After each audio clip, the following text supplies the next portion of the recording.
just sort of all cut from the same cloth and in the same boat, really.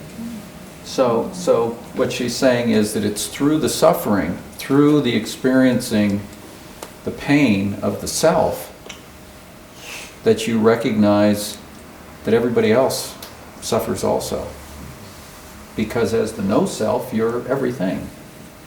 So you can see that we all suffer. We all are frustrated. We all have desires. We all have fears. And it gives you empathy and compassion for yourself and for others. And out of that, you can then act with mindful of suffering, mindful of pain, if you will, the inevitability of pain, and at the same time that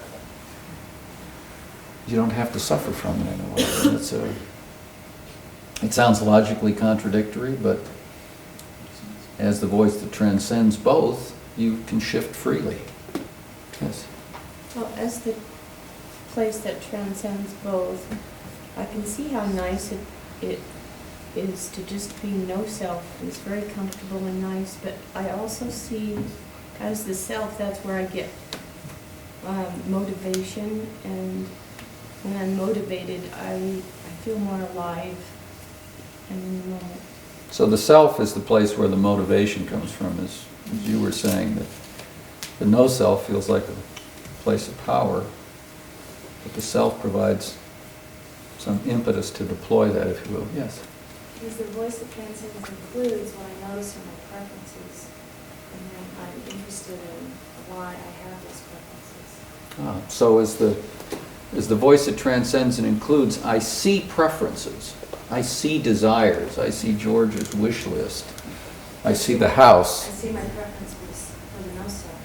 And my preference to not experience those preferences. My preference to experience the no-self, and that, in a way, I'm negating one side of reality. It's tempting, though, isn't it?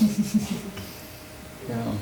So there's a temptation to stay in the no-self because you don't have to experience the frustrations and the pains of the self.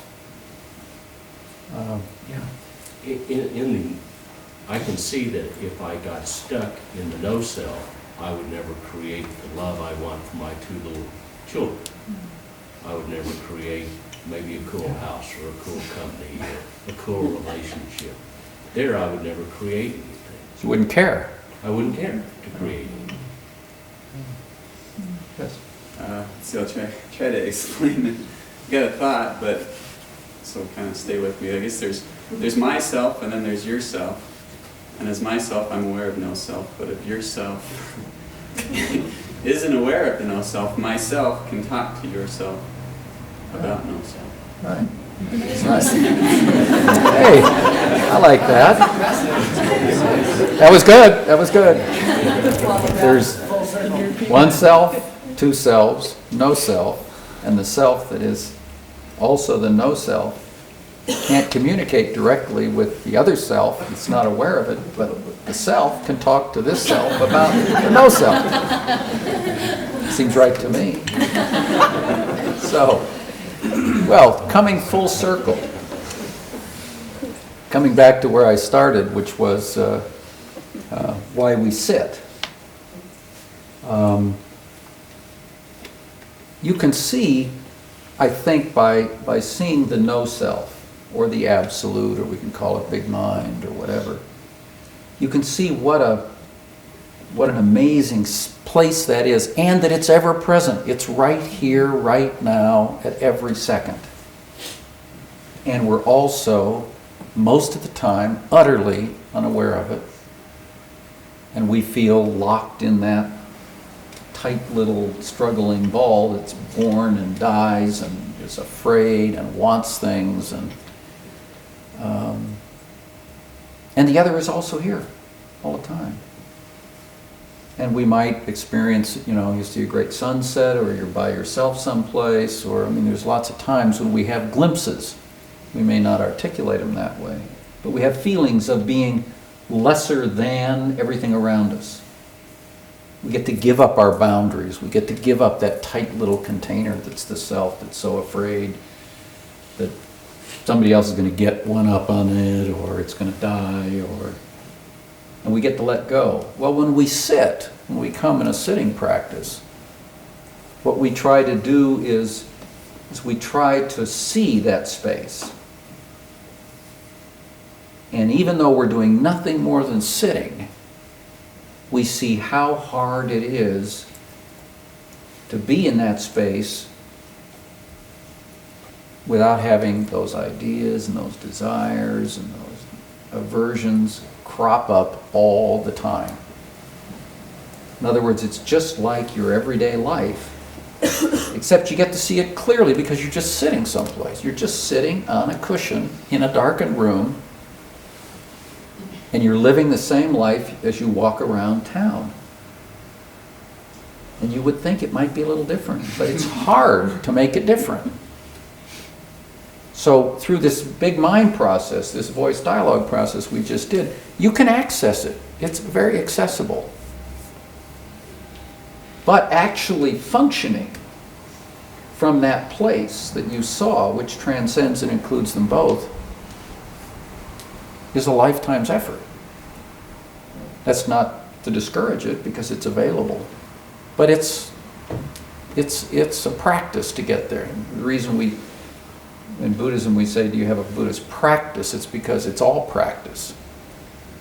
In other words, you're never going to get to a place where you stop practicing and actually, I can sit back and I'm there.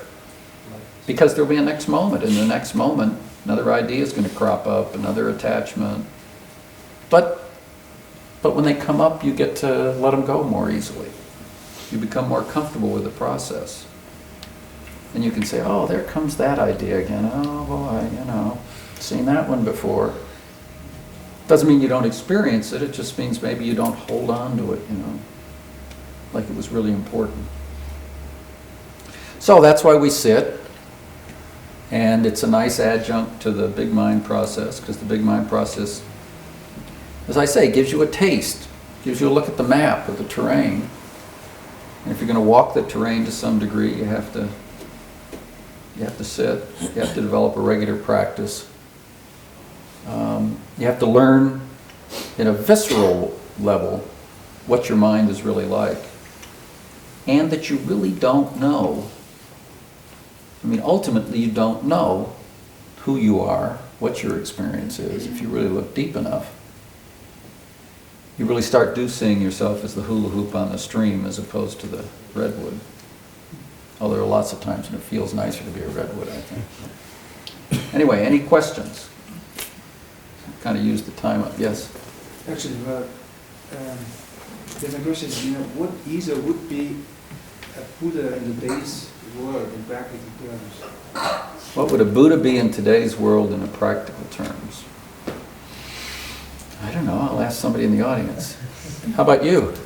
Me? Yeah. I think that's the Buddha. I think that's the Buddha right here. The Buddha would be somebody who can occupy that voice that transcends and includes the absolute and the relative. The self and the no-self. That's a Buddha. You're all Buddhas. But what would be a practical manifestation? Let's say that Buddha is really a decision maker, a big decision maker, like the president. Well, I don't want to display any biases, but I think his Buddha moments are relatively few. But not, but that's coming from Michael. That's not coming from, he's Buddha. Yeah, he's Buddha, and You don't know it. he doesn't know it. He's not very aware of it. So we can say that if we thought of that little hard self that's struggling for survival and the big spacious self, he doesn't appear to be coming too often from the big spacious self. But he also may identify that spaciousness, which I think every one of us feels in our lives, more often than we acknowledge it. He may identify that culturally as you know, it's we Christians, you know, in a kind of a Manichaean good evil way, and everybody else is the bad guys.